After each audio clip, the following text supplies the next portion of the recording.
All right, welcome back, everyone. Again, I am Rebecca Joseph, the Executive Director of the Florida Community Law Center. We are extremely excited this evening. We're back for round two, or not round two, for the second night of this week's Candidate Forum. Today, we are humbly and so honored to share the conversation with the candidates running for Leon County Commissioner at Large. And so we have three of the seven candidates running in this category. It's a big race. And so I can only imagine the nerves you guys are experiencing. But we are here to help get your message out and basically have a simple dialogue of getting an understanding of you all's points across and wanting to understand exactly what contributions you want to bring to our community. So thank you all for being here tonight. Thank you. Thank you. Happy to be here. Yes.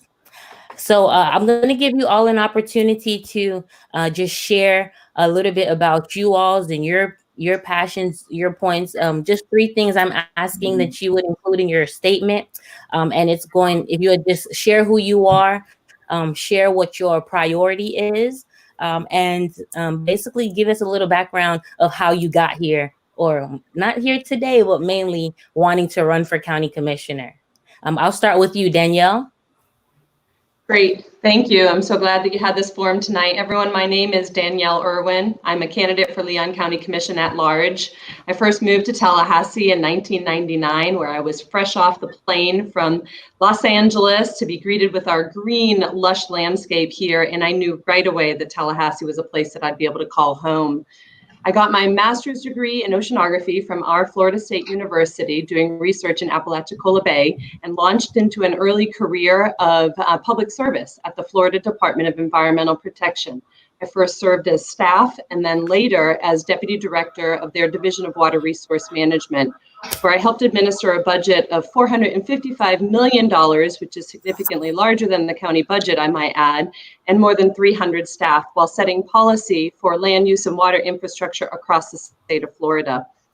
I continued to nourish my passion for the environment, which really has fed my campaign platform through business. I ran a small environmental consulting firm for 7 years before selling it in Jacksonville to move back to Tallahassee in 2012. And I've since opened 2 local offices for Florida-based marine and coastal engineering firms. I have contributed to my community in numerous ways through volunteer work, most notably with the League of Women Voters of Tallahassee, where I served in 2019 as their local government committee chair, and also helped lead their Get Out the Vote campaign in the 2018 midterm elections. I am a proud member of Sunrise Rotary, where I've done numerous service projects through that organization, as well as serving on my homeowner association board. I believe that neighborhoods need to have a strong voice, and I like to lend my help to that. So I'd like to talk a little bit about the vision that I have for Leon County. We are a growing county, and given our topography, we're probably going to be growing a little bit more in the coming years as we have people fleeing lower lying areas on our coastlines. So with that, we need to make sure that we're sustainably growing and that we're planning for people that have yet to come here, sustainably planning for new neighborhoods and new development, while at the same time that we're prioritizing the needs of our existing citizens and our existing communities. So making sure our infrastructure and our comprehensive planning is up to date. We have a very out-of-date comprehensive plan, and that's one of my big priorities coming into this term, is to help get that 30-year-old comp plan updated. I also see a healthier Leon County, one that doesn't struggle so much with food insecurity, where we're actually nourishing our most vulnerable populations with good access to affordable, healthy food. I see a stronger local economy, one that is better supporting our minority and women-owned small businesses and entrepreneurs, and that brings a diversity of job types and workforce training for people both with and without college degrees. All of these issues for me are interconnected, and I commit to looking at them holistically through a lens of both resiliency and equity, as well as transparency. I believe that the public needs to have an opportunity to voice their opinions and desires in numerous ways, and I am committed to public participation in our governance. I believe that we cannot do this alone. It takes all of us. It takes all Leon, and I am ready to step up to the plate. Thank you. Wow, that was amazing. It sounded like you really thought about that. You really have thought about the plan of what you want to contribute to our community. Thank you so much for sharing.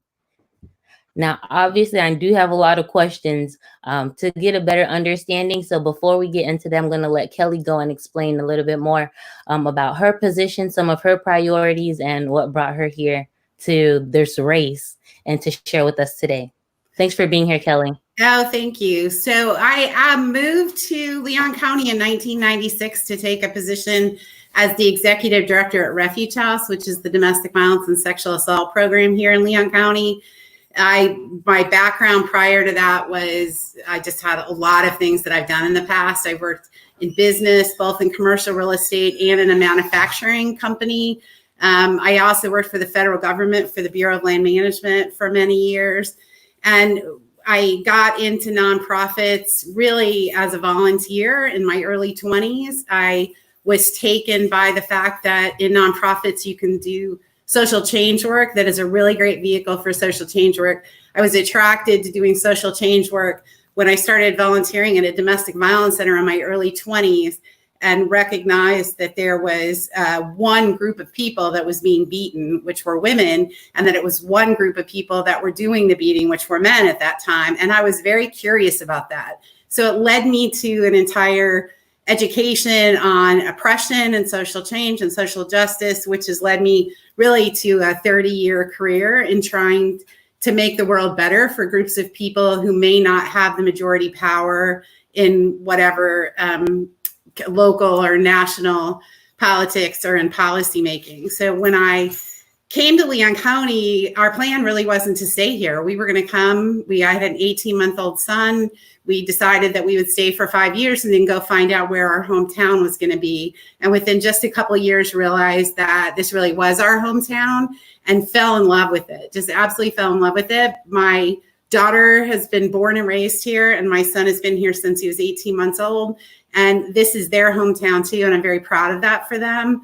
I've spent 25 years with basically 2 feet in 2 different systems. I've spent all of my professional and civic service work in working in communities that have little power and little voice, helping them to find their voices, helping them to figure out a way to develop strategies on how to be heard and how to have things change for them for the better. I've worked in domestic violence, sexual assault. Last 9 years I spent working with at-risk girls, who we really like to call at-promise girls. My commitment and interest in working on women's issues led me to working on anti-racism issues, to anti-homophobia issues, so pro-LGBTQ issues, and just a host of different kinds of ways that I've spent all of my time trying to figure out how to make the community a better place for everyone to live. So what led me to actually run for office is sort of totally off the beaten track, which was that my father got sick 3 years ago. And he was sick. He was on a restricted income. I was trying to find a place for him to be. We couldn't get him into my house because he was in a wheelchair. We were trying a million different things to figure it out, but his health declined pretty rapidly. And he died after 9 months of being in this really vicious cycle of assisted living facilities, nursing homes, hospitals, rehab hospitals, you name it. Like every month he lived in some different place. And it became very obvious to me very fast that we have almost no affordable beds for seniors on restricted income. And so the night actually that he died, I actually sat with him in his room. And one of the things that I promised him, but really I was promising myself too, was that it can't be that way, that I made a commitment to him at that moment that we have to figure out how to have more beds for people on restricted income. So that's what led me to it. The areas that I'm the most passionate on is ending poverty in our community, or working to reduce poverty in our community. Almost 50% of the people that live here can't afford to live here. And I mean, think about that for a second. That means that 50% of the people that live here are in survivability mode every single day, trying to figure out how to feed their families and put a roof over their heads. That's kind of an imperative that we have to address that. I also think that rising crime rates, whether they're up or down this year, but crime rates are intricately tied to poverty rates, and that we have an obligation to work on poverty issues so that we can keep people out of the school to prison pipeline or the family to prison pipeline, whatever, however you want to describe it, that we've got to stop them before they get in. I believe the criminal justice system has actually turned into an industry where there are billions of dollars in people's jobs that depend on people being arrested. I think the Black communities are disproportionately targeted in the criminal justice system, and that all of those things together just really impelled me to say these are the things that I want to work on. So poverty, criminal justice issues, very interested in working on the elder issues, very interested in growth and development issues here. It's not been an area that I've been working in for 20 years. So it's an area that I'm constantly learning and evolving on and having a ball with. I've met some of the greatest people and learned some of the greatest things just through the campaign. So I'm just committed to learning more and being able to do more and be an active participant in that. And then other things, but those are the priorities. And that's how I got here. Thank you, Kelly. Thank you. I'm so sorry for your father. I'm sorry about your loss. Oh, thank you. Yes, ma'am. Jeff, your turn.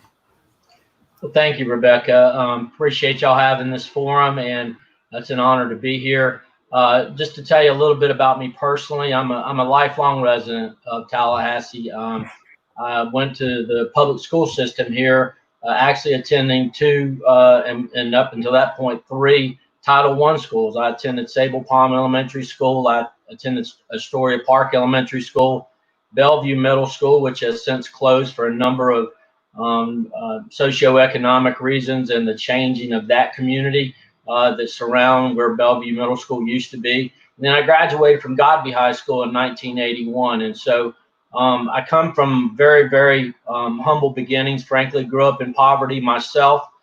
We hear a lot about the 32304 area code. Well, that's where I grew up. I grew up there in a trailer park off of West Tennessee Street until I was 12 years old. And then my parents were able to, through my dad being an electrician, and my mom was a school teacher here for 33 years. And so we relocated over to a middle income neighborhood off of Hartsville Road. And, you know, we just had a great foundational, loving family, but they worked hard to give my brother and I an opportunity. And before I get into that, that's exactly the work ethic. That's exactly the sensitivity and the empathy that I want to bring to this position, is to show that we need to create more opportunity, but there are opportunities to be successful.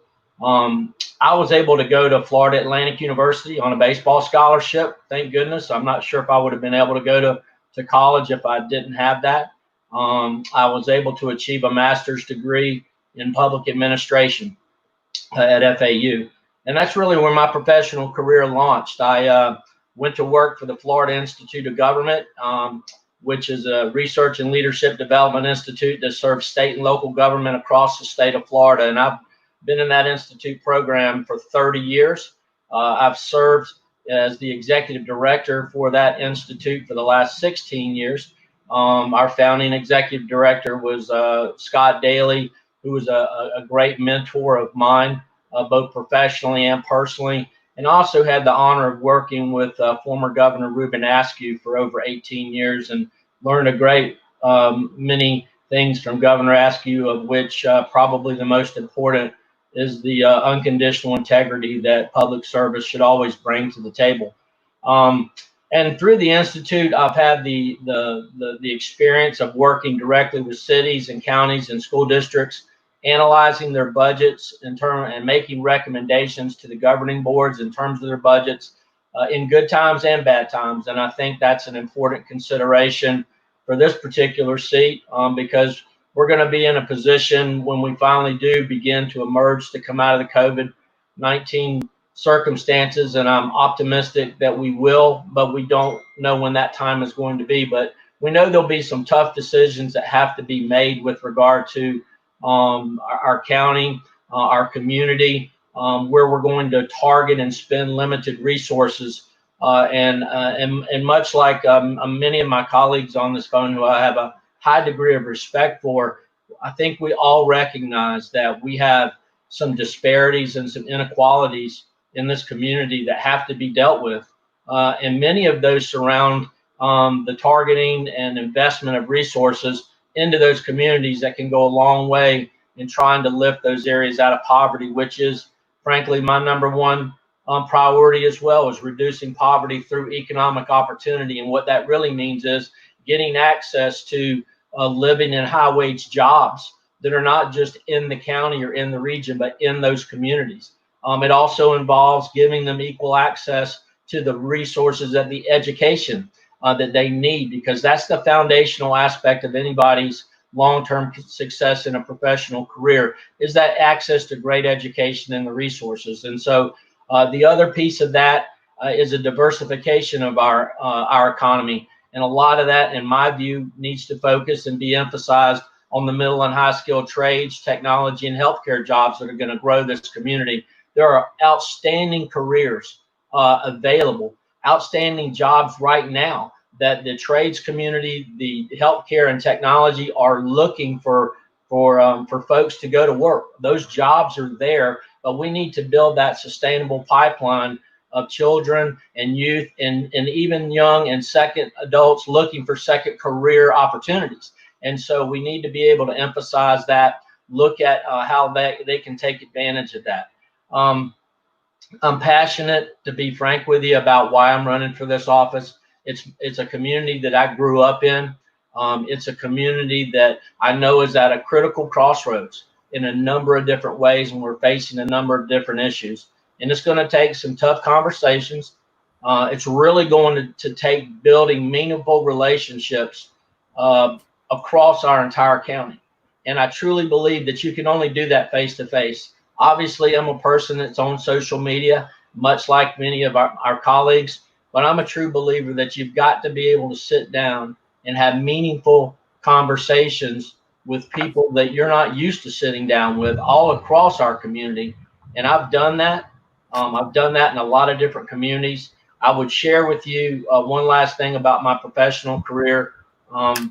I currently serve as the executive director for the North Florida Economic Development Partnership as well. And that's a 14 rural county area of 9,100 square miles that have significant challenges with regard to education levels, with regard to assets that have challenges and resources. And we've been very, very successful in bringing them to a level where they can actively recruit and grow their business and grow to living in high wage jobs. Again, I'm sure we'll have a lot of time to answer questions. So thank you, Rebecca, and thank you for having this forum. Okay. Thank you so much for sharing, Jeff. We really appreciate your contribution and the work that you have done even in the past. So thank you for being here as well. We have a couple of more to get to hear. So we're going to share with Melissa, or hear from Melissa, as well as Scott Flowers that has joined us. Welcome. Melissa, if you can, as briefly as possible, what we're trying to hear is just a little bit about yourself, a little bit about your experience, and your priority for running for this office, the priorities that you have, if you become, if you take the seat. Thank you. Absolutely. Thank you for holding the forum today, the interviews. It's quite wonderful to be included in the, part of, well, let me begin with my beginning. So I moved my family in 2004 to Tallahassee, to Leon County, at the behest of family that lives here, the encouragement. I was born in Houston, Texas, grew up in San Antonio, and unfortunately in San Antonio, Texas, a study was just released that it is the most dangerous city in the state of Texas for women. So I moved my family, my children so we are Floridians, in 2004, and I re-enrolled in school, and I worked for the legislature. And the legislature really, when I was working full-time for the Florida House of Representatives, I also was, working on my undergrad and my master's of public administration and policy. at Florida State University, and my bachelor's from Embry-Riddle Aeronautical in Aeronautics Security and Intel. And I had many, many case studies to work with, working for the Florida House: ethics, human resource management, constitutional issues. So I really, one of my goals was to never feel powerless and without a voice. And so that is one thing that I want to bring to the table, and I have through my nonprofits, is being able to be that voice and speak for those who feel that they don't have a voice and those that feel powerless. And it's very important. I have brought equity to the cannabis industry in Florida through hemp. We have, there is a zero cultivation fee, permit fee. It is an agricultural commodity. And we have brought equity into the industry. We were blocked out because of the monopoly that's currently under Supreme Court review with the medical marijuana. And so we have worked diligently to ensure that small businesses are included and have a voice at the table. And having children, we have 3 children, and so I am a mama bear. So I will do, and that's kind of how I feel about the community. If there is something that I see wrong, I speak up and I speak out, and I make sure to speak for individuals who otherwise wouldn't have a voice. And it is so very important. One of my priorities, it's very important for the community to have someone to be able to speak for them on issues that they are afraid to speak up about. Priority 1 with Leon County, pre-employment screening may cause a problem with hiring. Pre-employment drug screening, it's a cost to the county. There is already case law precedent that says a drug-free workplace, as long as the drug-free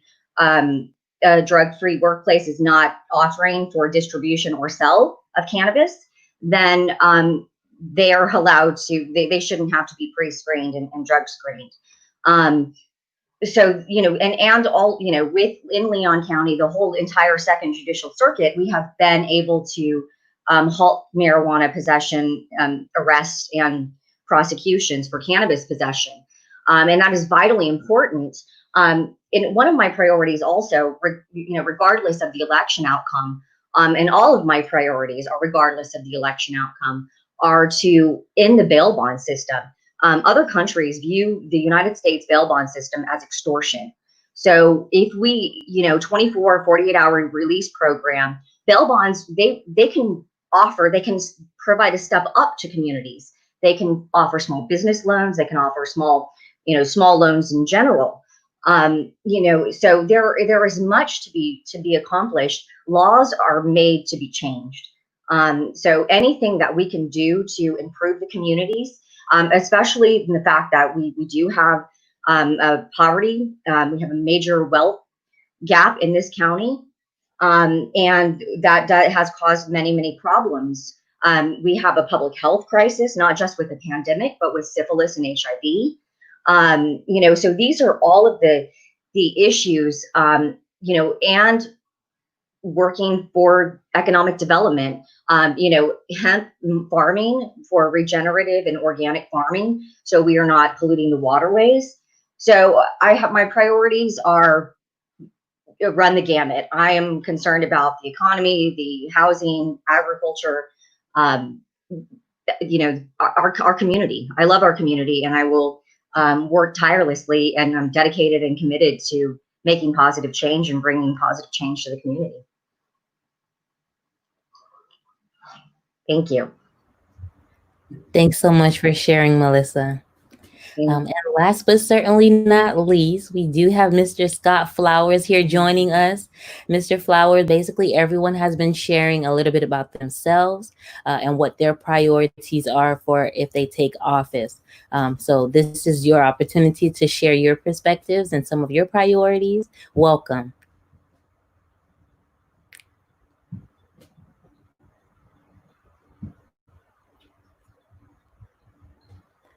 Mr. Flowers, if you are on mute on your end, you might have to take it off mute.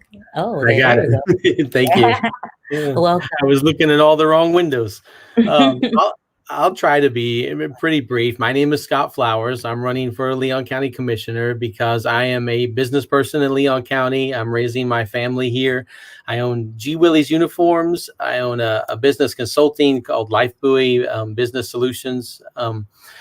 I help small businesses succeed. I help small business people whenever they're struggling. We go in and we help them find where they're profitable, where they are having issues, and how they can kind of clean up and run lean and efficiently. And I want to do the same thing as in my role in local government.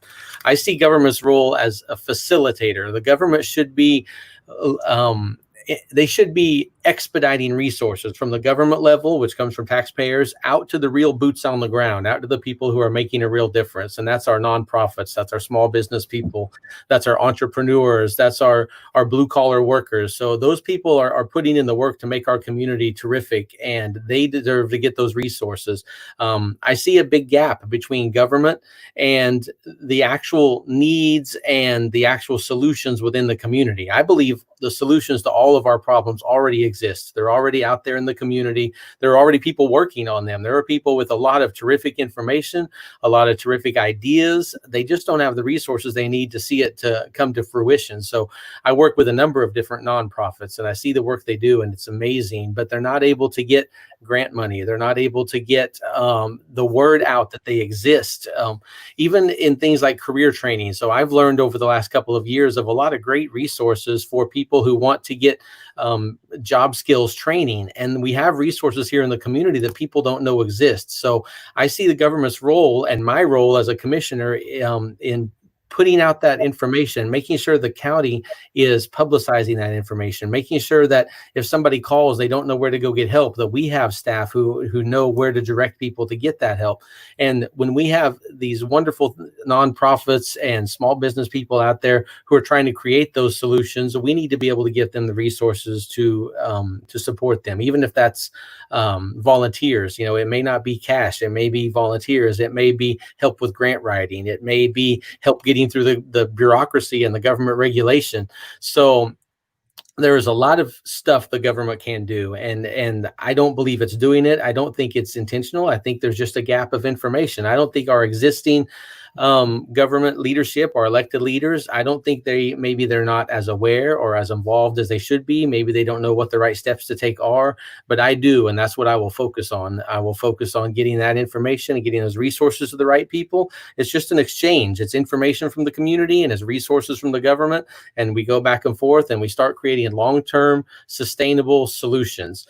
One of the biggest, I think, communications right now is that we hear a lot about development. Well, development is not hotels. Development is not student housing. Development is not more service level minimum wage jobs. That's not development. During this pandemic, we're seeing how an economy built on tourism is so fickle and can fail at a moment's notice.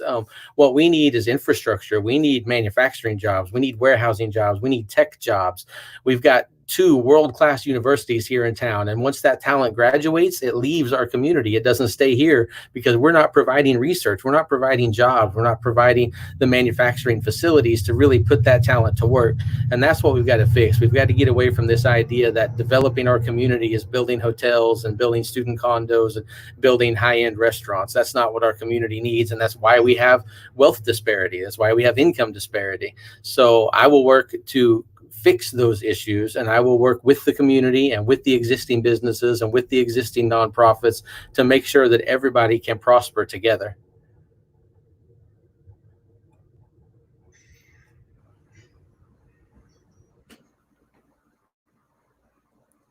Scott?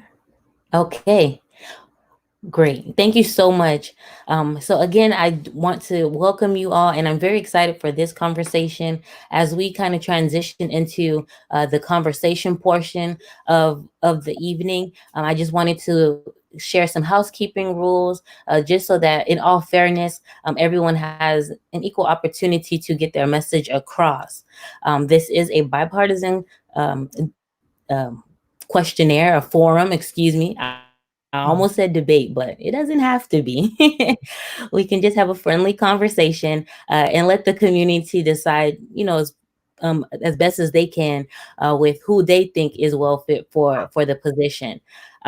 So with all that said, a few rules for the conversational part of it. The first thing is everyone will have an opportunity of 1 minute to respond to all the questions. A few questions is going to come from us here with the firm, and then afterwards we'll open it up to the community to ask the questions from the viewers. The timer will go off. So once the timer go off, if you're still talking, you have 10 seconds to wrap it up. If you're pulled off from the screen, we're asking that you please wrap up your thought. I would hate to have to interrupt you, but our producer is requiring me to. So with that said, I'm going to go into the first question.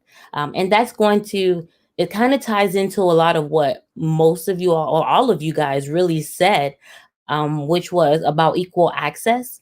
It seems that there is a consensus with everyone to be a better community, we have to figure out how can we provide equal access to the members of our community.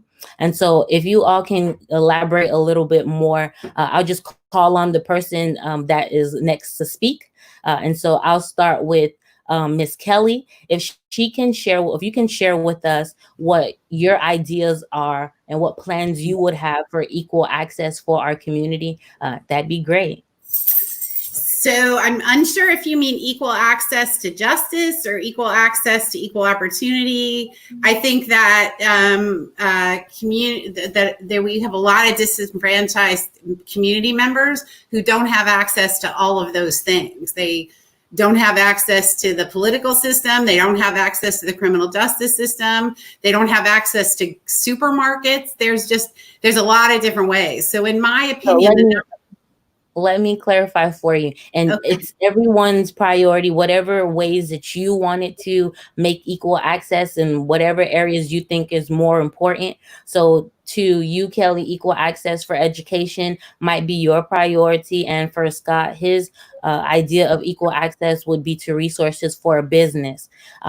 So whichever you feel should take precedent, this is your opportunity to share with us and give us an idea of your priorities. Thank you. Thanks for asking. Yeah, thank you. I actually launched into my answer, so I apologize for that. But in my opinion, the most important thing is equal access to power, which is policy making, and how to figure out how to give people equal representation and to be heard. So the number one way that I plan to do that is really two things. One is that I plan to make sure that commissions and committees of the county government are staffed, they have volunteers from every membership of our community. So every segment of our community is represented, and that they have equal access to make decisions and voice and their opinions. That's super important to me. And then the other thing is that I've committed to holding listening sessions in all 6 districts quarterly. So that's 24 times a year that I plan to go out and hear what people need. And I feel like my job is to be responsive to those needs and bring them forward for discussion and policy decisions. Thank you. Awesome. With 10 seconds to spare. Thank Wow. you. Melissa, can you share about what version of equal access is important to you? Yes, thank you. Well, as I was stating previously, I have been able successfully through the nonprofits, the executive director for the holistic cannabis community and Normal Tallahassee. And so equity, equal access for individuals being represented, that was one of the main issues, going to commission meetings, studying, working for the Florida House. I really didn't feel like citizens were being represented. I actually did, so equal access, in small businesses for cannabis, the cannabis industry, equal access for criminal justice reform, for agricultural agricultural, environmental protection. I'm here to educate. That's my specialty with cannabis. There is so much that we can do to regenerate and provide phytoremediation. So I really, it's about equal understanding, equal access, equal understanding for the community. The more I've been out since 2015, educating the community. Sorry, Melissa. Yeah. You're a little out of town time. Sorry. But thank you for your response. Scott? Thank you. I think this is an important question because to me, it boils down to economics. We have an income disparity and we have a wealth disparity. And that's what's limiting the access. It's limiting the access to political leadership. It's limiting the access to resources, which can create affordable housing, affordable healthcare. So what we have to do is create jobs. We have to attract industry to our area. We have to create training for living wage level jobs, not minimum wage level jobs. We have to communicate those resources and communicate that education to the people who need it the most. We're going to start doing financial literacy in the schools, but we need to provide that as well to the parents so that there's a support system around what they're learning in school. So the county and the school system, we can create those resources for financial literacy to support what they're learning in school. So it really boils down to income and wealth disparity. That's how we attack crime. That's how we attack affordable healthcare. That's how we attack affordable housing. And we've just got to create those opportunities for people to go out there and prosper. They have the heart.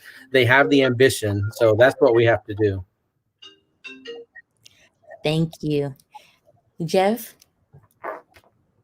Becca, I believe probably the most important thing that we've got to focus on and to be aware of is that changing decades of inequity does not happen overnight. And I want to echo what Scott says in terms of the only way I know to really create equity and progress with regard to climbing out of poverty is to create not only the jobs themselves, working with existing businesses, but also providing the job training and skills training necessary to be able to compete for the jobs that we create.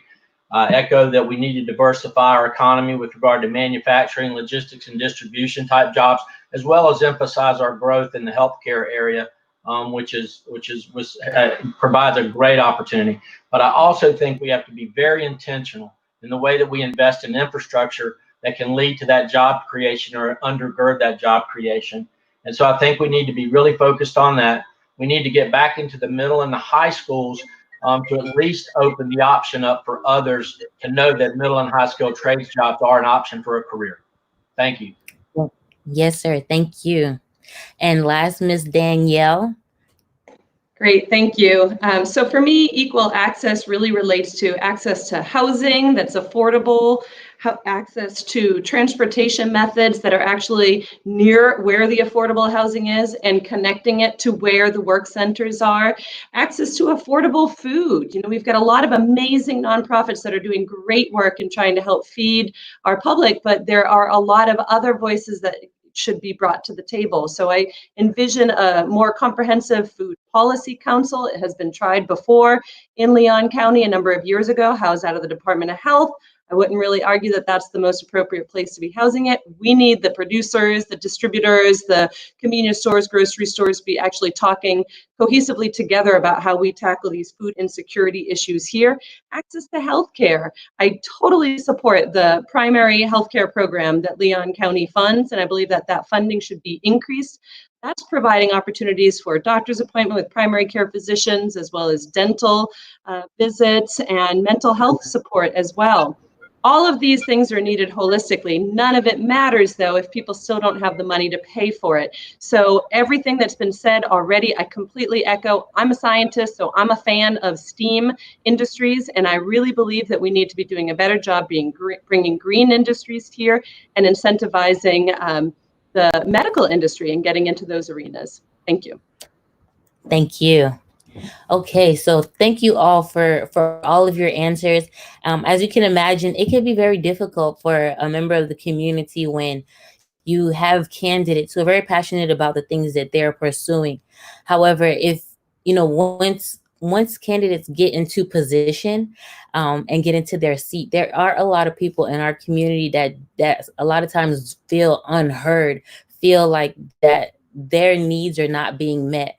What are some of you all's ideas or strategies to help the communities that's been neglected for so long? I'm going to ask this question to Ms. Kelly, please. So I go back to the answer that I said before, which is I 1,000% agree that there are people in this community that feel disenfranchised and unheard. I think there are people that have been saying the same thing for years, and the way that they're going to start being heard is by electing people who are different, who are reform-minded, who want to say the thing they want to say candidly, and that's one way that they'll feel more heard. But the things that I said before about listening sessions with every district, being available to people who want to talk to me, refusing to make decisions until I feel like people have exhausted their efforts to get me to listen to some other point of view, being in the communities. I think one of the things that's unique about my experiences, I've spent 25 years immersed in the communities that people are talking about, that these are the people that I've been serving. These are the people that I've been dedicated to. And I understand that they want to be heard, and I'm 1,000% committed to helping them make that happen. Awesome. Is there anyone else that want to take a stab at that question? Yes, go ahead, Danielle. Thank you.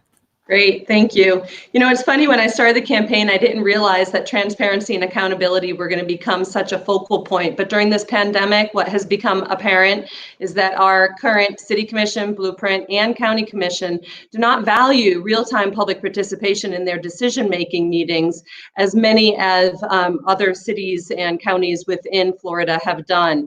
That, combined with a decision recently in June to reduce the number of county commission meetings to only 1 per month rather than the 2 per month that it has been for a while, further limits people's access to their elected leaders. So one of my big initiatives that I'd like to accomplish on day one is a motion to reinstate 2 county commission meetings per month. There's just too much business of the county that occurs in one meeting to be able to squash that into, 2 meetings a month, squash that into 1 meeting. So that's very important to me. I like to think of myself as a very approachable person. I have had highs and lows in my life.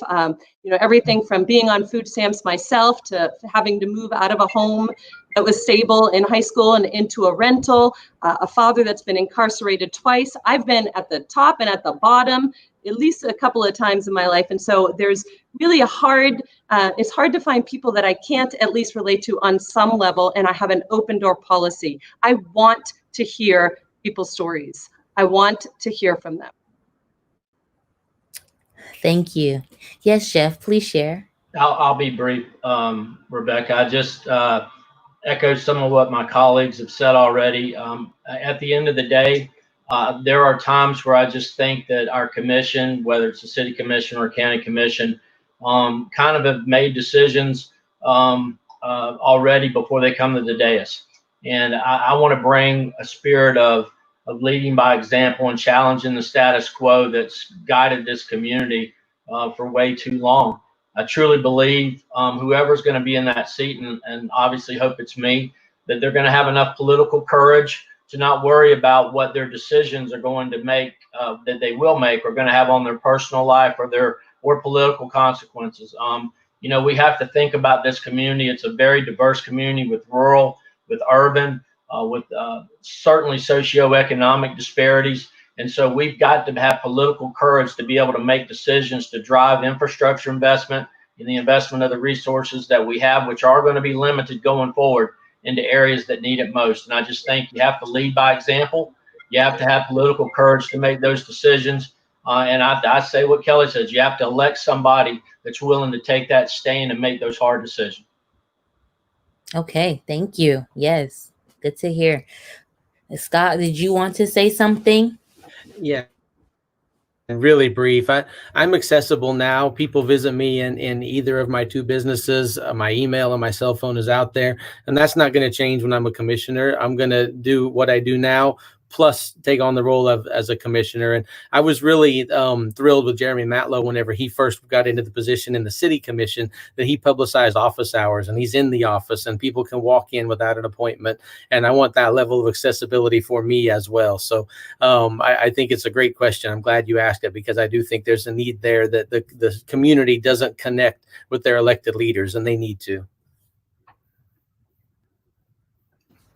Now, I have to mention, Scott, I tried reaching you and I couldn't find your number. We I need wondered, your number. yes, I don't know why that is. And I didn't get the email for this one until today at 4:30. So I'm happy I'm able to participate. Nevertheless, we're happy you're here.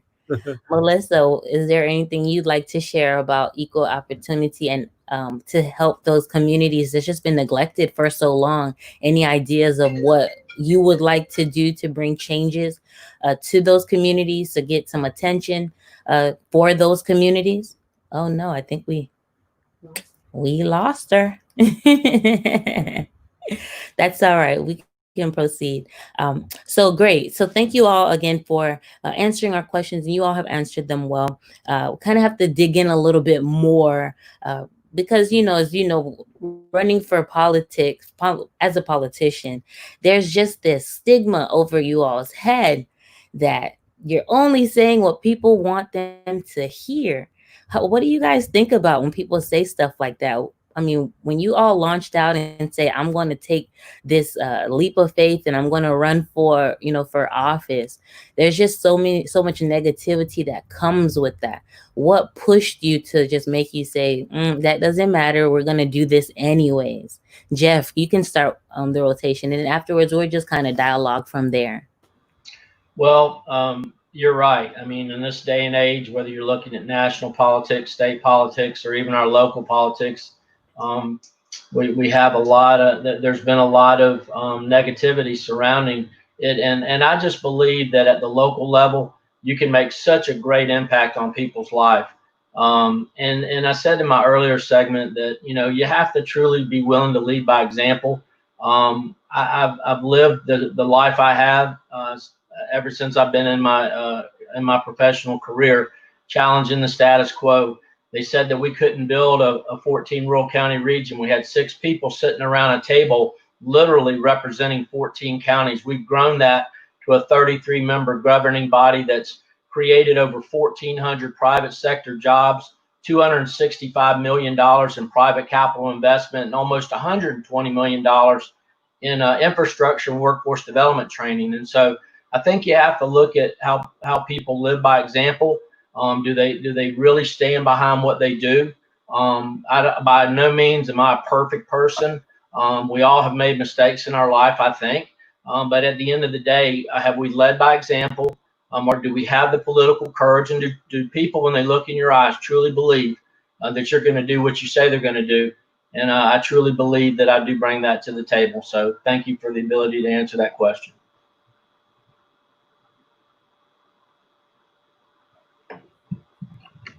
Hi there.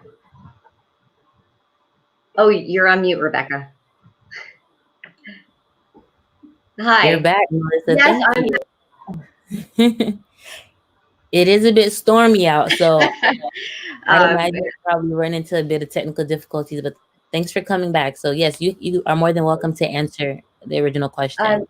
1 minute. So absolutely. Our team has been working, sending out to county commissioners and to Congress and Senate about an economic stimulus payment. So I'm happy that the $3,000, the one-time payment for low-income households, part of the CARES Act, and brought down to Leon County and dispersed to low-income households, because that was something that we did email, and that was part of our request to have an economic stimulus payment. And when I've asked commissioners, our county commissioners, it's like, well, okay, not all households need that, but well, they should be able to opt out. We need to be able to offer households an economic stimulus payment. We should be able to carve that out of the county budget. And not only that, I do feel it is a little pomp and arrogant, the salary of the county commissioners compared to the rest of the county employees. There is no reason why we cannot pay our county employees at least $15 an hour.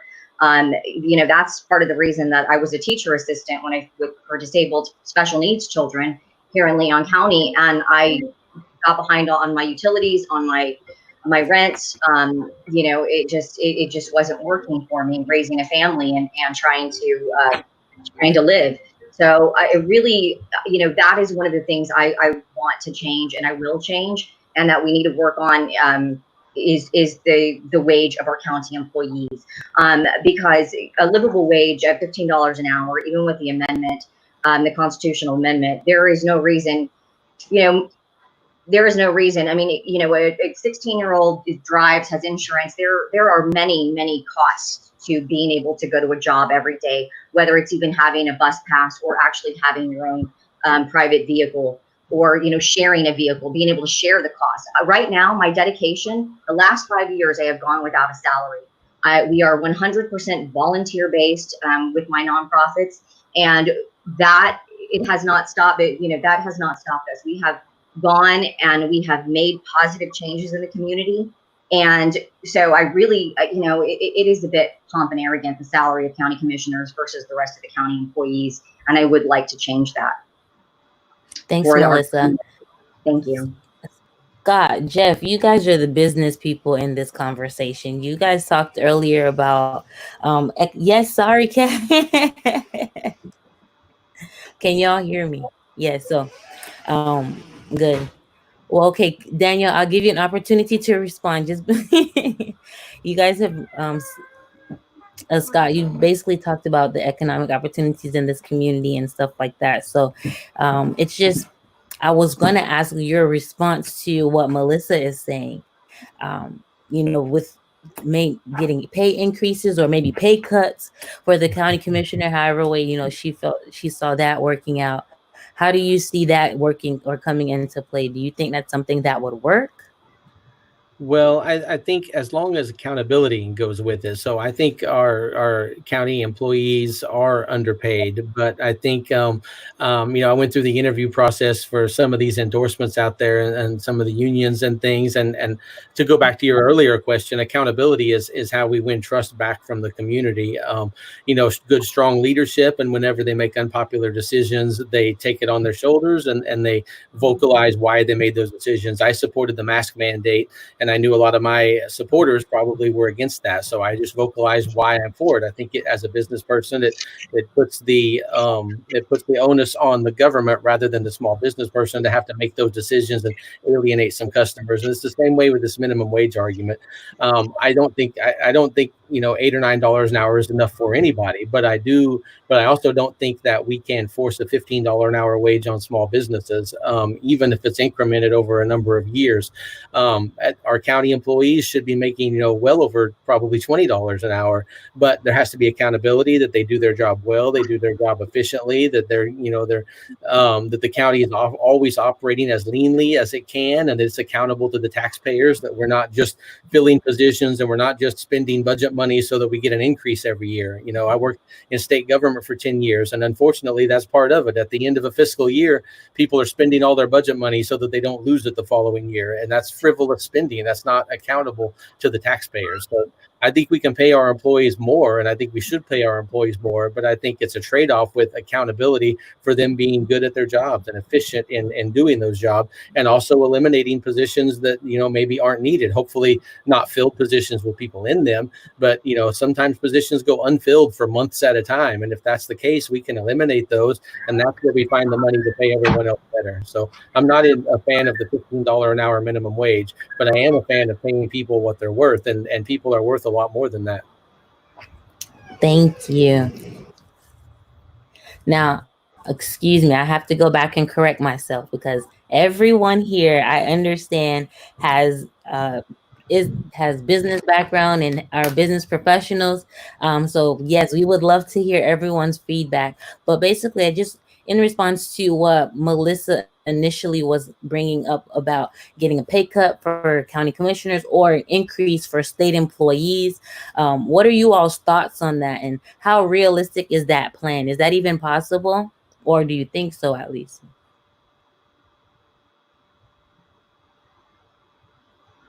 Danielle, sorry.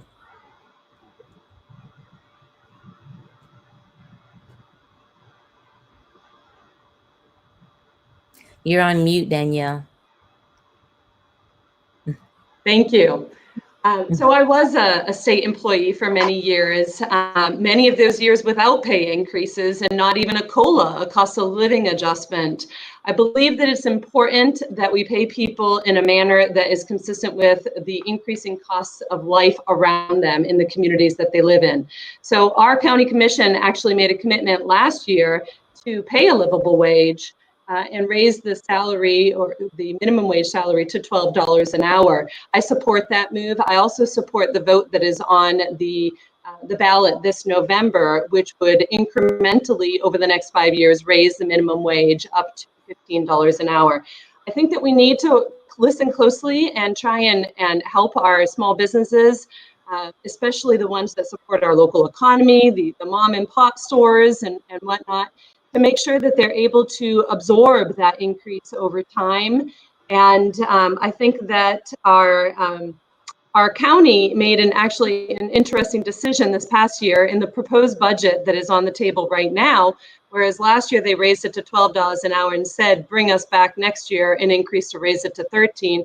This year they decided no more increases. We're going to wait and see what happens with the vote in November. So what that effectively means is that the scheduled increase to $13 an hour this year for county employees will not be happening. And if it does happen, it will be because of a successful vote on the ballot, and it will still take another 3 years after that in order to get there. So that's a step backwards. That's a move away from trying to make sure that we are supporting our ALICE population, our working poor, the ones that are not able to pay for their housing, their healthcare, their daycare, and their transportation. So we need to make sure that we're supporting everyone in our community, not just the big money folks, not just the people that have multiple degrees.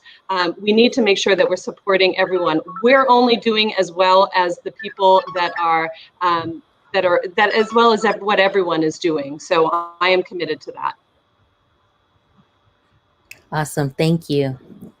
Now, I know we're running down on time, everyone, so I'll give everyone an opportunity to speak. Robin, hi, welcome. Thanks for joining us. Thank you. I apologize for joining so late. Viewers, for those that don't know, Robin Colson is also in the race for the seat for Leon County Commissioner. And she has basically, well, I'll give you an opportunity to tell us a little bit about you. Being that we are kind of in the middle of the segment, I can only afford for you or allot to you 30 seconds, but please share a little bit about your background and your key priorities for wanting to run in the race. Thank you. Thank you. My background is I've lived in Leon County for over 30 years. And I think it's a wonderful, wonderful place, but I've seen it change in those 30 years. And I think the topic we're talking about right now, which is a living wage for so many people, is a real, real issue for us. And I think the biggest problem we have is that we don't have a diversified enough economy. For years, we relied on government jobs that have been going away over the last 30 years. And they've only been replaced with jobs in retail and the services sectors, jobs that don't pay much over minimum wage. One of my biggest issues, my primary issue, is to bring clean manufacturing jobs to Leon County. Clean manufacturing is long overdue in Leon County. There are thousands of companies all over the state. Manufacturing jobs pay a living wage. They pay benefits like healthcare and sick leave. They are full-time, not part-time. And I just can't imagine that we don't already have them. And so that's one of my big issues. Certainly following up good manufacturing jobs is affordable housing. We don't need any more apartments, and we don't need any more homes for over 300,000, like in the Canopy development. We need homes for under 150,000 or even under 120,000 that everyday working people can buy. Those are my two biggest issues, and that's what I'll be working for as your commissioner in Leon County. How was that? That was great. Thank you. And you beat the timer, so good for you. So there has been a lot of changes in our community, especially underway of of coronavirus, with all the Black Lives Matter campaigns, things. I know you've mentioned it, Robin. Life now here in Tallahassee is very different from how it was, 30 years ago. But I mean, I'm sure we can all agree life here in Tallahassee is very different from how it was just 2-3 years ago. And so I guess what we're trying to, or what our members and viewers are wanting to know is, with the biggest changes with coronavirus and masks now required and stuff like that, you all are going to be entering office, whoever is able to win the seat, you're going to enter office in a very chaotic time. What are some of your all's ideas or strategies basically to deal with the pressures that you're going to be facing? There won't be manuals there to explain to you how to deal with the new changes. And a lot of it, you're probably going to have to create new policies to administer your jobs. So what is it that you guys have in plan to be able to handle the new way of life, really, for a commissioner and and as a Tallahassee resident? Kelly, I'll let you take off on this question. So when COVID, I had to move an entire school from being on site to being virtual. And that process of having to learn how to create a new normal, not only for a team of 25, but also for 70 girls, was a pretty extraordinary experience. What I realized about us, the people, though, is that we're incredibly resilient. And so being able to kind of do the things that we need to do to have the outcomes, I'm not worried about that. I think I can work really collaboratively with other people and make sure that we're doing a good job. I am mostly worried about the people's lack of connection to each other and the feeling that they have of being isolated. In our poorest communities, they are in more trouble than everybody else with being crammed into the houses, with them not having access to things, with losing their jobs, with being laid off. Like, everything that was already hard for them is 10 times harder. I'm not worried about being able to operate in a new normal. I think I'm incredibly flexible and have done big changes, my entire adult life. I'm more worried about making sure that people stay healthy and well.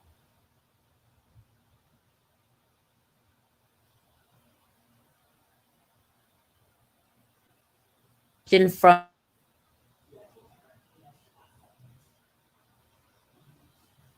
the principal there, and connect with your new role as commissioner. How can you compare the two, and basically try to achieve the goals that you have?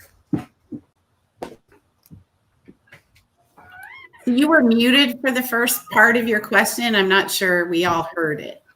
Oh, pretty sorry. Okay, that's okay. So, a viewer was asking about your experience when you were the principal at Pace, and how are you connecting your role when you were there with the upcoming role with being a Leon County commissioner?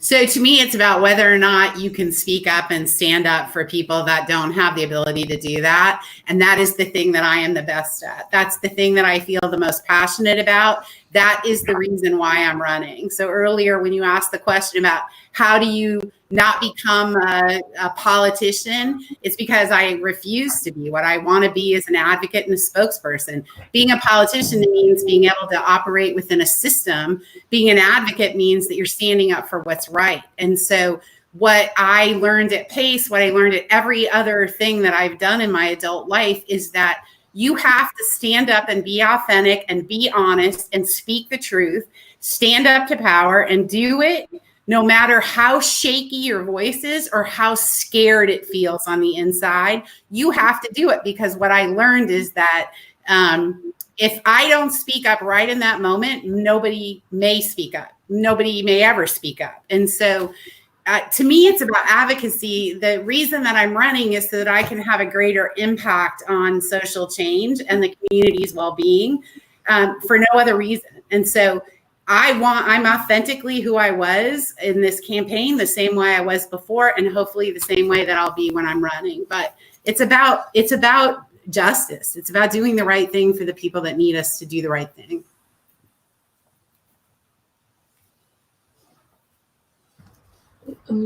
Thank you. That was a good answer. And so going back to the question of coronavirus and amidst all the pandemic that's going on, Danielle, how do you think that you would handle all the changes that you're going to be facing? Thank you for the question. So I'm particularly interested in coronavirus because I come from a background that is also part public health. I used to teach nursing students medical microbiology and practice microbiology in my undergraduate and graduate years as well. So part of dealing with COVID is understanding the public health aspects of infectious diseases so that we can manage risk. We need to be able to adapt to a new type of society, a new normal for us. And I am a sea level rise adaptation specialist, where I actually go to coastal counties, coastal cities, and help them figure out ways of how to adapt to their new normal, which usually revolves around additional flooding, flood protection, and how to make sure that that's not disproportionately affecting low-income areas. I'm currently working in this field. I would take a lot of those same adaptation, the level of flexibility that you need to be able to adapt into this new role. So for me, it's about making sure that you understand what's going on from a science perspective. That gives me a little bit leg up. And then also making sure that you have practice in adapting to changing scenarios. And I do. On time. Thank you. And Scott, if you can tell me how you would handle the changes with the pandemic. Well, I think it's a great question, and I don't think there's any right answers to it because this is unprecedented. This is a worldwide situation that I don't think anybody knows how to handle. But in a leadership role, the most important thing is to be transparent, and a lot of times that means delivering bad news. I know our school board was meeting tonight, and whatever they come out with, whether they're going to go completely electronic or whether they're going to go with some face-to-face classes, a lot of people are going to be disappointed. There's no right answer. I think as we move forward in recovery with this, there's going to be a lot of those situations. There's going to be a lot of people looking to leadership to give them information, and it's not always going to be good information. There's going to be good and there's going to be bad. There's going to be setbacks. So I think that transparency is the number one thing. That's all we can do. That's the only thing we can guarantee at this point, is that we'll make the best decisions we can with the information that we have at the time, and that we'll get that information to the people as quickly as possible, and we'll try to justify those decisions as best we can. But this is a situation to where anybody that tells you they've got an answer for it is either overly optimistic or not telling you the truth. There aren't any answers. We're going to have to do the best we can day by day as we move forward. So that's all that we can do, and that's what would be my commitment. I would commit to transparency, and I would commit to strong leadership and being accountable for the decisions I make. Thanks, Scott. Melissa, can you please answer the question? Yeah.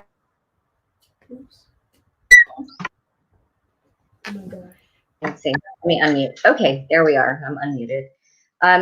Well, the COVID mitigation strategy has become politicized, wearing masks. In Eurasia, they have been able to lower the positivity rates and been able to start school. Unfortunately, in the White House administration has politicized mask wearing. And that is extremely dangerous, as the CDC, under a public health disaster and emergency declaration, public health disaster, Department of Human Health and Human Services, in which the CDC, Centers for Disease Control and Prevention, is the major component in that and being cut out of the process.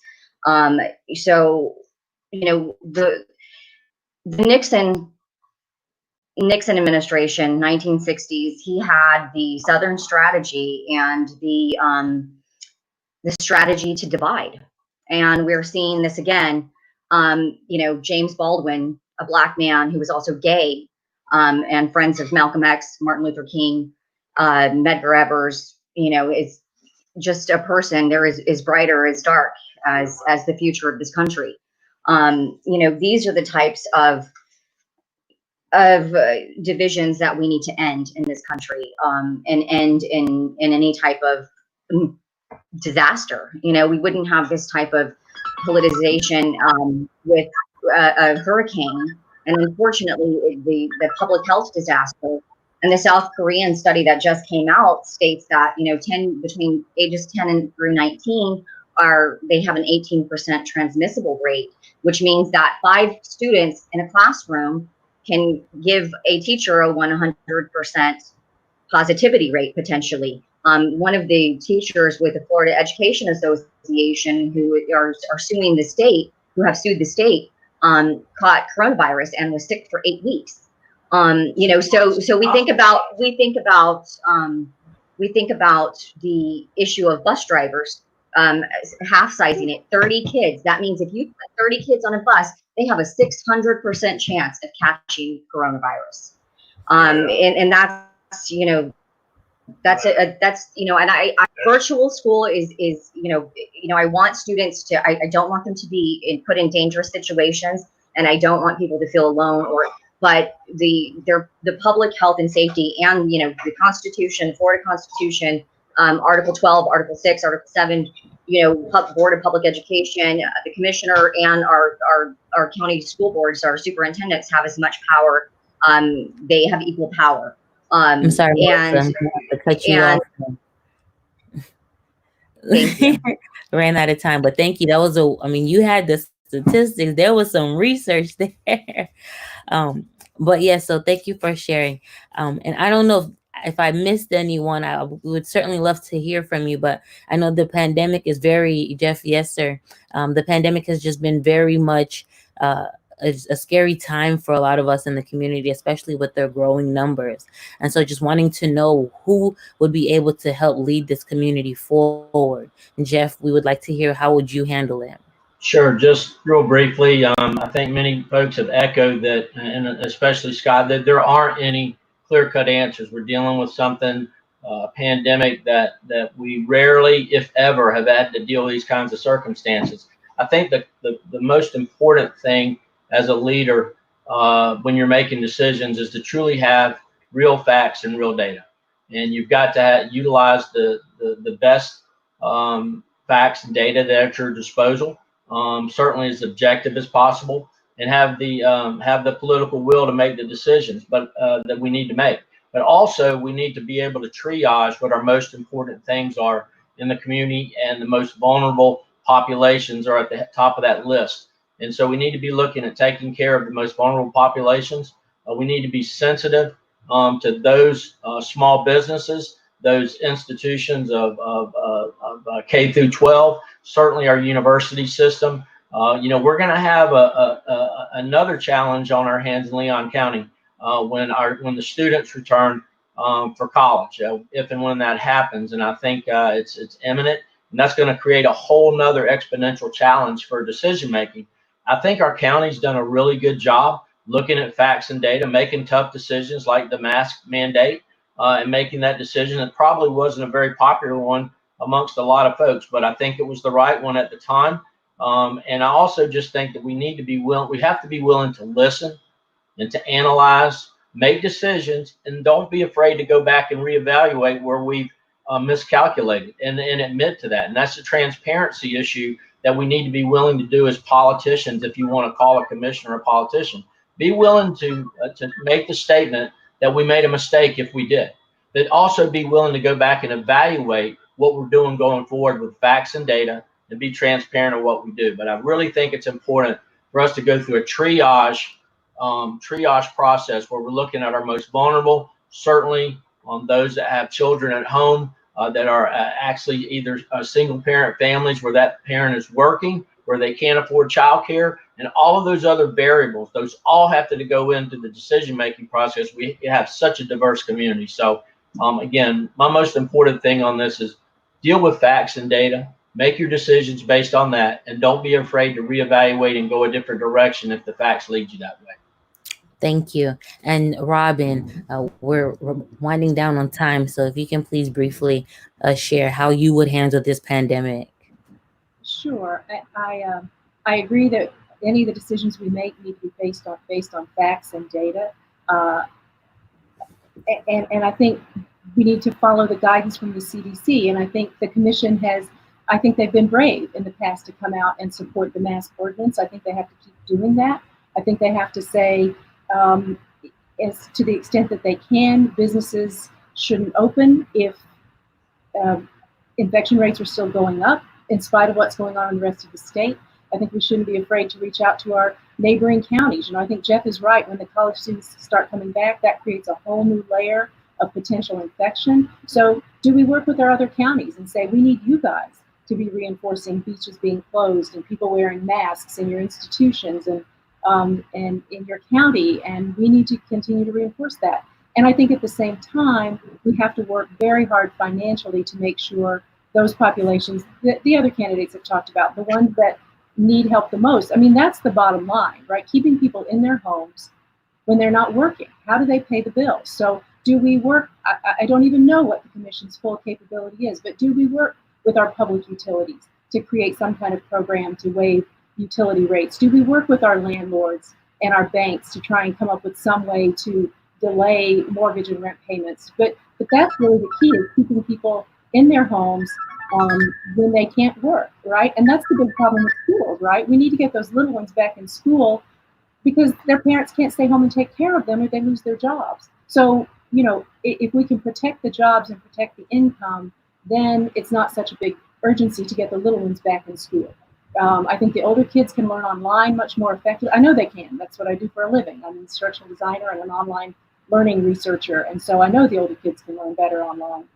Get the little ones taken care of at home. But those are the kinds of things we really have to be brave about and really step back and be willing to make those decisions and follow the CDC guidelines and keep people safe. Keep them at home.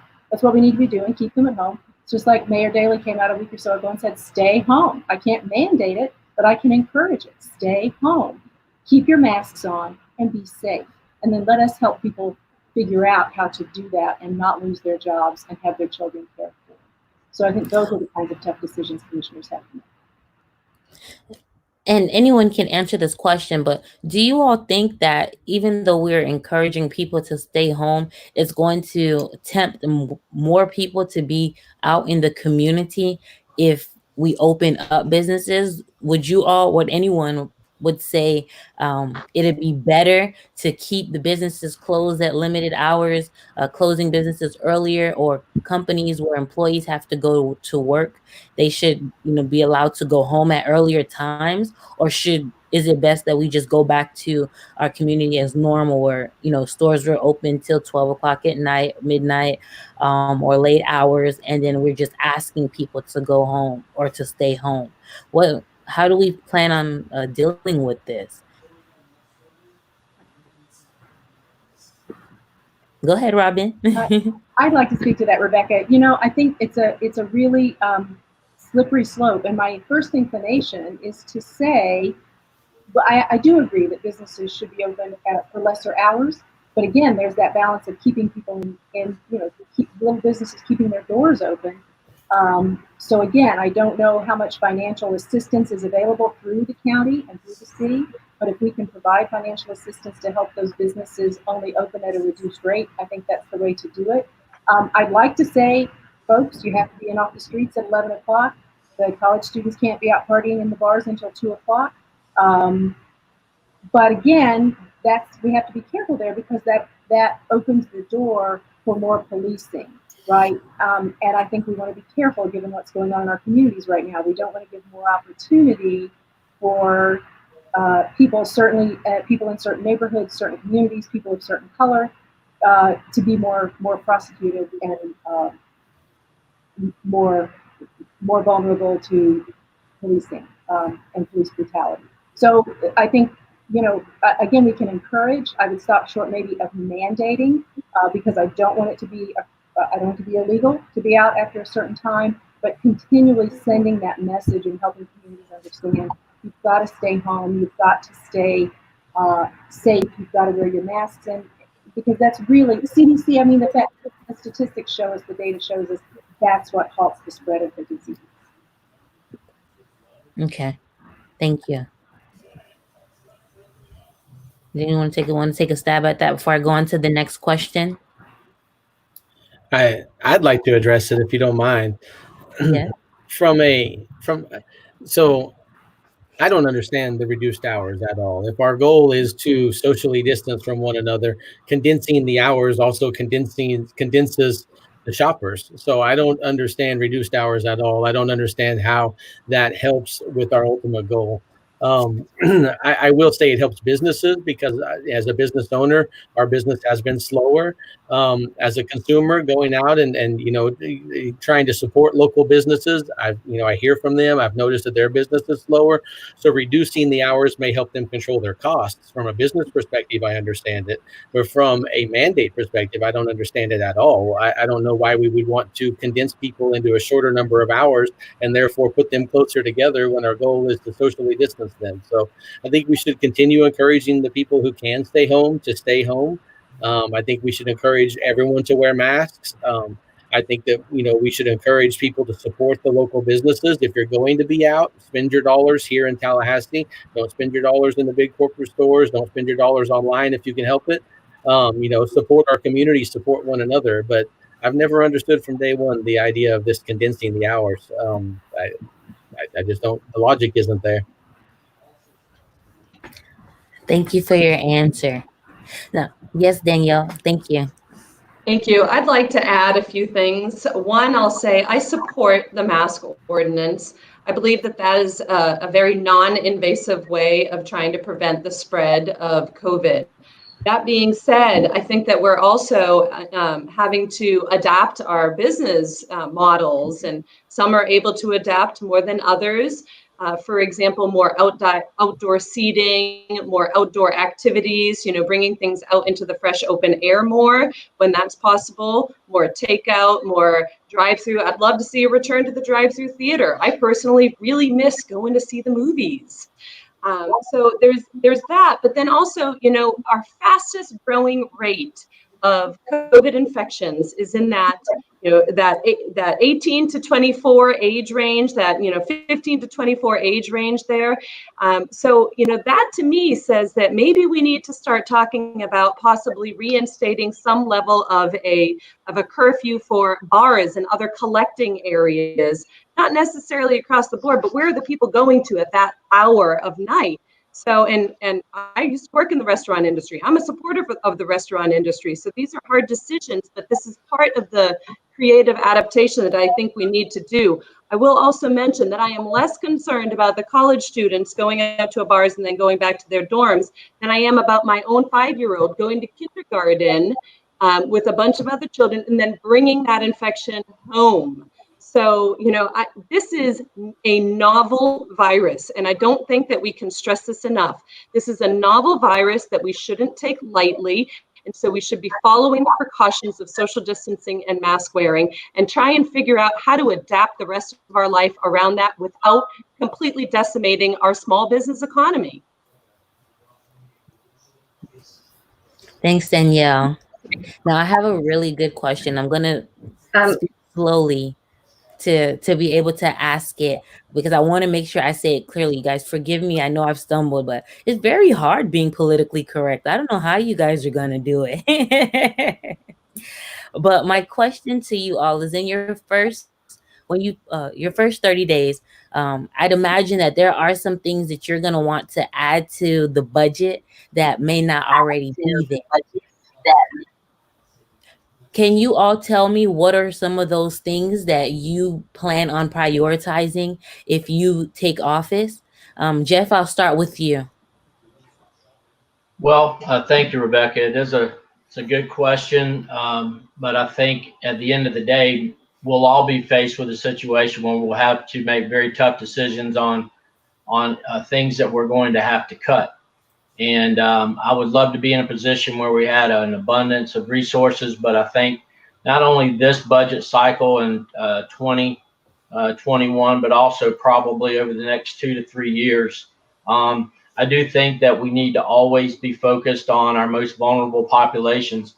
I think we need to look at where we're channeling money with regard to mental health. We also need to be looking at as Scott said, there are probably positions that have gone unfilled. We need to analyze how important those are and see where those are absolutely necessary. So I really take the tack that we're in a position where we're going to have to come in, analyze our budget. Those of us that will come on the board at, and coming into the next year, will inherit a budget that will have already been adopted for the coming year. But I think in the next year to two minimum, this pandemic is going to have a dramatic effect. You can already see the deficits that they're projecting at the city. The county has done an excellent job in building a reserve that can help slow the bleeding in terms of dramatic cuts. But I will say that I don't think we'll be in a position of adding a whole lot of programs. But I do think those things that we need to be most focused on are those services, those resources that are going to help our most vulnerable populations, those that are in poverty, those that are trying to find a way out of this COVID to not just survive it, but to begin to rebuild their lives.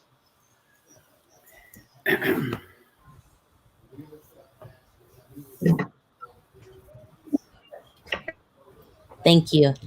Danielle, can you share with us what you would add or take away from the budget once you become in office, if you become in office? Sure. Yes, thank you. So, the budget is one of the most important roles. Managing the budget is one of the most important roles a commissioner has. And we're in a tough time with contraction of our budget based on contraction of our revenues from sales tax, gas tax, general revenue.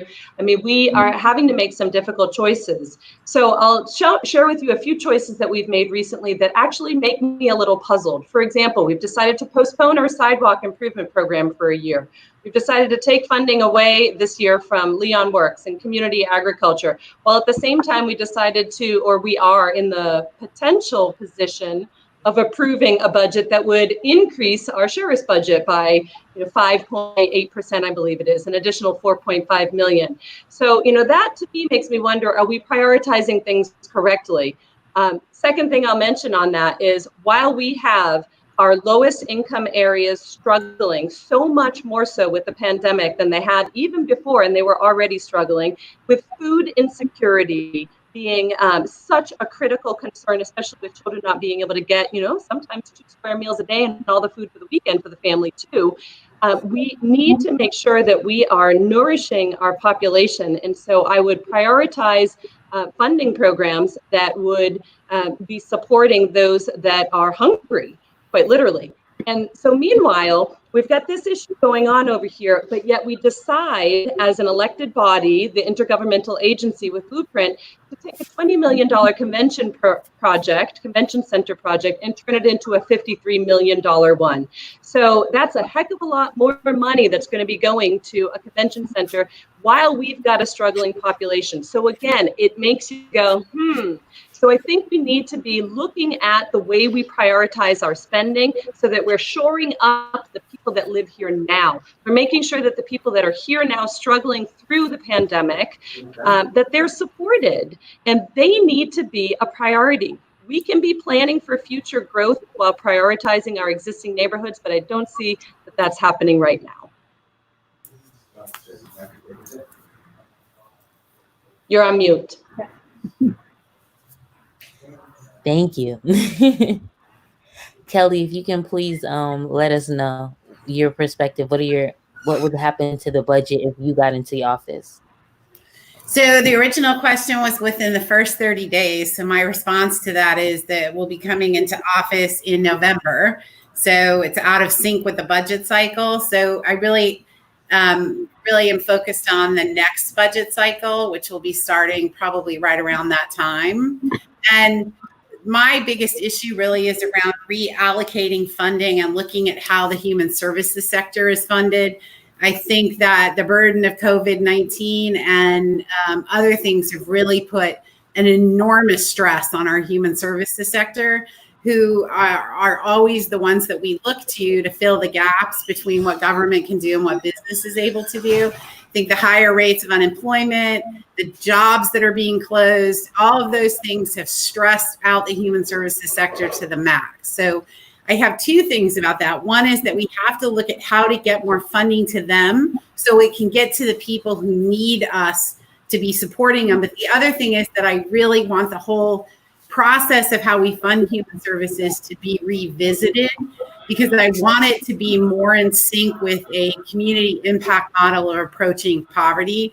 I think how we fund human services has to be aligned with what the priorities are for the county on in the areas of trying to create equity for people. And right now it's not. There's a huge disconnect. So that would be my number one priority area, is really looking around how to restructure, reframe, and to acknowledge that human service organizations have really taken the brunt of trying to get things to people who need it: food, housing, masks. I mean, we were going door to door providing groceries on the weekends, like everything that we have to do in order to try and help people. There's a lot of gaps in the community, and the human services sector is incredibly underfunded. Thank you for the clarification, Kelly, about the budget and its cycle. Hey, if this doesn't work out, you should consider being an attorney. Yeah. Robin, if you can, please briefly share with us what changes you'd make to the budget. Sure. Sure. Thanks. I definitely agree on looking at reallocating how some of our funds are being spent. I think Kelly and Danielle both had some excellent points. I think for me, it would be a real immediate focus once we were in that time frame where I could influence the budget. I think for me, some really immediate needs on our south and west sides of town are connectivity. I would try very, very hard to make sure that all the households, especially those with children and elderly people in them, had free internet connection. Right? When things are so depressed and you can't go out into the stores, being connected is really, really critical. I would look at trying to create some kind of better public transportation within those south and west sides, and out in our very far rural areas, way out in the northeast, and out in the southeast. We again, it's interesting. Right now bicycles are in big demand. Right? We were recently looking to buy some bikes, and they're tough to find because a lot of people have lost their cars because they've lost their jobs. So now they're depending on bicycles and public transportation. And so if there's some way we could just temporarily increase the bus routes and the amount of, maybe we could, just increase the amount of public transportation that's available to people in those areas that really need it so much. And I think the bigger issue that Kelly brought up is really important, and that's how our human services sector is funded. It is true, it's grossly underfunded, but again, I think that goes back to my issue of Leon County not having a strong enough tax base and a diverse enough tax base, right? We have always been a government town, we've relied on that.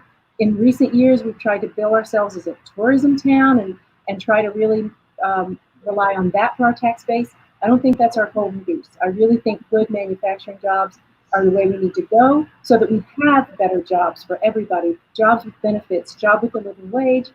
There's clean manufacturing everywhere. We can do that in Leon County, and it gives us a stronger tax base to support our human services agency and help people not have to rely so much on those because they have good benefits and they have good jobs. So. Thank you for your feedback, Robin. And so we're just going to go around just to give everybody an opportunity. This is our last question. We did run out of time this evening, but we again appreciate each and every one of you for being here. I guess I underestimated a bigger crowd. You all had some very valid remarks to share, and so again, thank you. But we'll continue. Melissa, if you can kind of share with us what changes you'd add or take away from the budget. And please, if you can keep your response to 30 seconds. Okay, well, thank you. I do want to point out that Tallahassee is in the top 12 hot zones for coronavirus in the state of Florida. And, so we really need to have economic stimulus for our households, and households may opt out for our small businesses that are reduced capacity. The county wages, they need to be increased. There is I see a lot of waste in projects and in nonprofits. I'm a nonprofit. However, there is waste. There are projects even, for profit and for nonprofit that are wasteful, that resources should be moved to properly be able to provide the resources, particularly now during the pandemic. So there is waste, and right now public safety is our largest Our largest operating expense under other uses and non-operating and government. So we really need to, we need to reallocate funds, move things around. There are, like I was saying, there are wasteful spending going on currently. Thank you. Thank you.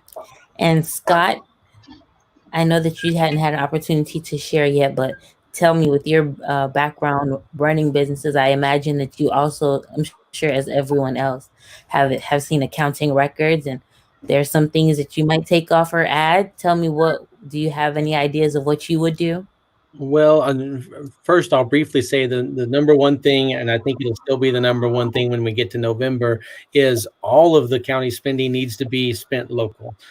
We can delay money that's going to big developers. We can delay money that's being spent on anything that doesn't immediately impact our local economic situation. So I think that's not a budgetary issue, but there is a lot of times things that come in front of the commission for votes. And I think in November and December, we'll still be in this situation that we're in now. So I believe that that's where we can have an impact immediately, is changing the way that we vote, changing the way that we allocate the money right off the bat. But I think on a bigger picture, Jeff was correct that, we're going to be looking at cuts, not additions. We're not going to be looking at adding things, but we can reprioritize. And my priorities would be in facilitating what exists in our community. I think we can dedicate some personnel to communication, to communicating what the nonprofits are doing, communicating, somebody mentioned mask, where to get the mask, communicating how to apply for the grants, using the expertise of the people that are already working for the county and administering these grants, use that expertise to help people apply for grants. We may be able to bring outside money into our community through federal grants, through state grants. We've got a lot of innovators in this community who are doing really good work, and they don't know how to access the money.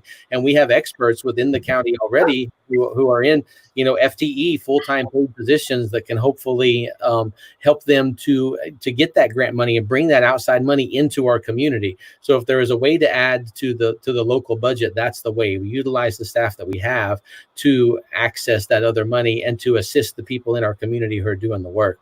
So that would be my focus, is how can we utilize our existing staff and our existing budget to bring resources into our community and to assist the people who are working in the community now. Thank you. Good answer. I appreciate your responses as well. I think everyone went, so I know Danielle had a follow-up that she'd like to share. I'll give you a few seconds, if you would, to just make your last statement. And once after that, I'll let everyone share their final remarks. Danielle? Well, I just wanted to encourage everyone to actually delve into the budget backup and the budget details. These are discussions that we're having right now, and we as citizens have an opportunity to express our voice.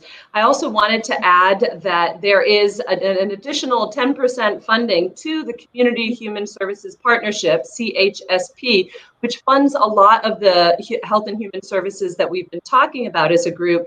And that extra 10% is going to, it's about $145,000, and it's earmarked for what was previously known as the Promise Zone, or our high poverty areas. So that is in the budget right now, the proposed budget. I support that. I think that that's moving in the right direction, and we need to make sure that we are prioritizing those wraparound services so that the overall quality of life of our citizens is maintained and improved where it's lacking. Thank you for those remarks. So this will wrap up tonight's forum. Again, I can't say how much we really appreciate you all taking the time to speak to our community. You all's role that you're running for Leon County Commissioner is not one that too many people are familiar with.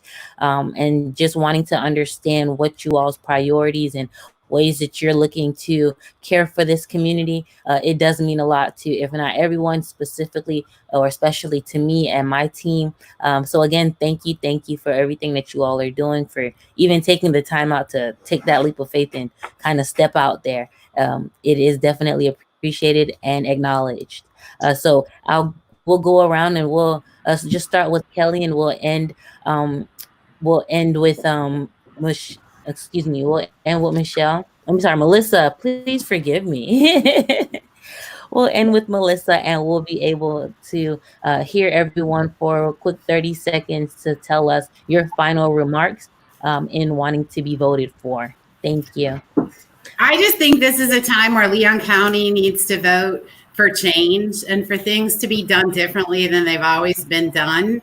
There is a ruling class in this county who believes that they are the ones that should continue to run the county. They pick their candidates, they back them, they try to get them elected, and the same thing happens over and over and over again. When that happens, the voters in Leon County need to say that they've had enough. The issues that are so imperative to the majority of the people that live here are racism, the lack of access to the legal system, the overrepresentation of communities of color in the criminal justice system, the lack of access to affordable housing. Those are things that are being created by the ruling class who have been ruling in this county for decades. It is time for a change, and people need to look for the candidates that have experience and a background in standing up and doing what the right thing is, even when it is not the popular thing. So thank you very much for inviting me. I appreciate that you had this forum. Thank you. Danielle, please. Thank you. So I agree, we're at a point of change in our community, and I believe that we should not have to choose between a healthy economy, a healthy population, a healthy community, and a healthy environment. I like to believe we can have it all. We just need to work a little bit harder to get there.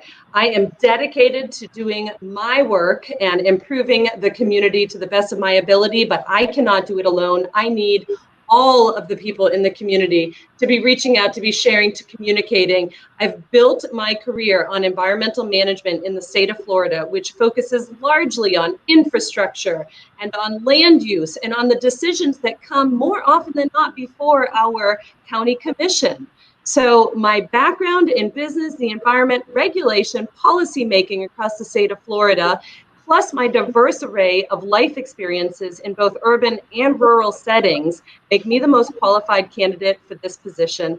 And I ask you to vote for Danielle Irwin for Leon County Commission at Large. Thank you. And thank you so much for hosting this forum. It's been great.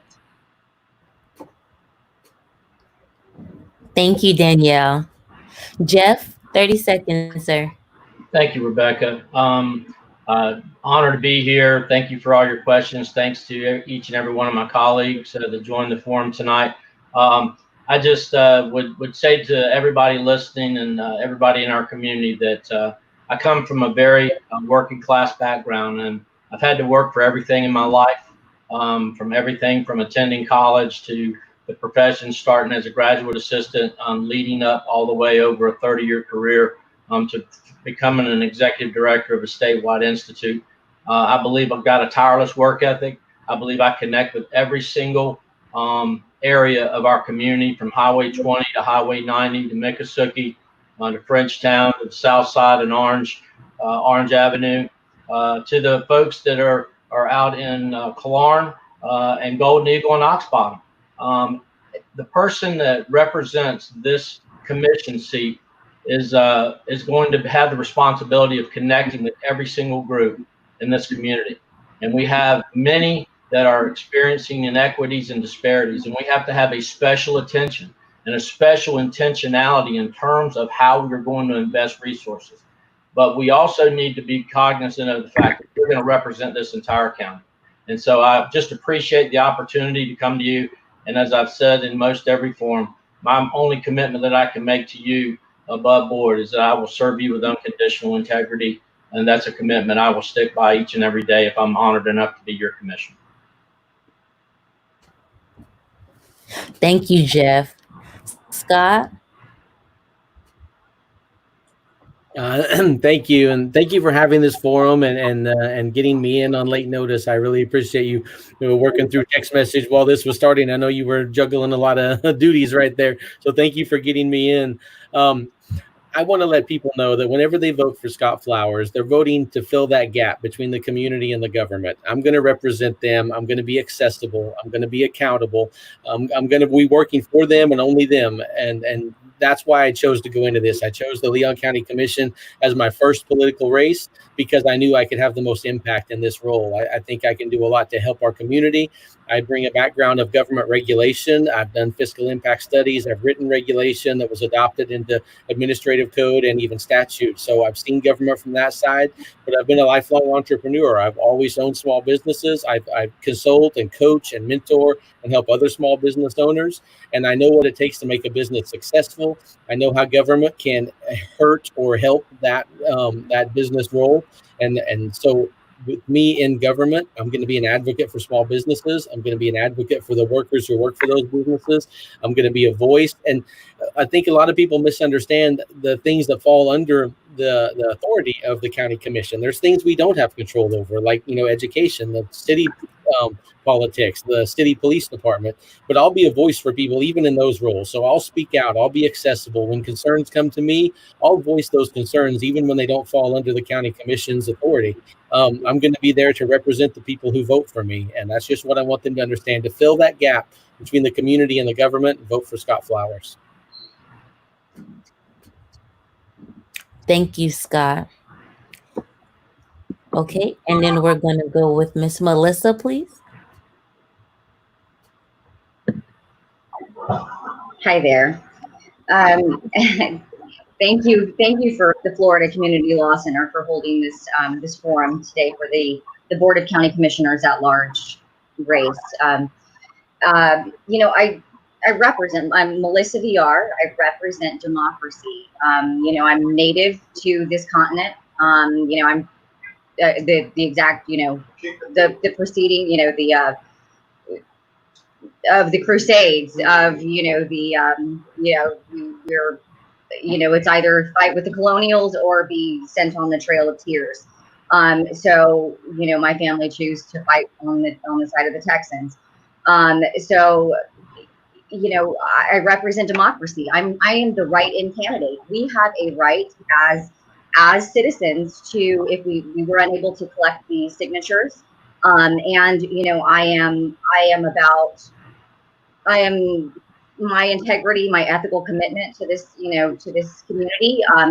The pandemic, I felt like as a leader, I should not be taking from the community. So that's why it was really difficult to ask for donations. So I chose to write in as a candidate, as the write-in candidate. So on November 3rd, you do write in my name. There will be a space provided for the Board of County Commissioners. You write in Melissa VR,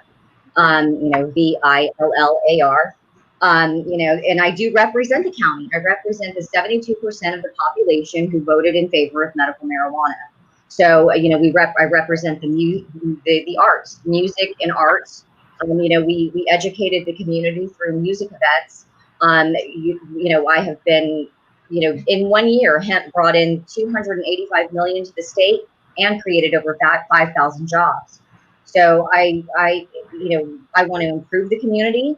Right now, the Leon County Sheriff's, the jail, there are 21 inmates with COVID and 2 employees.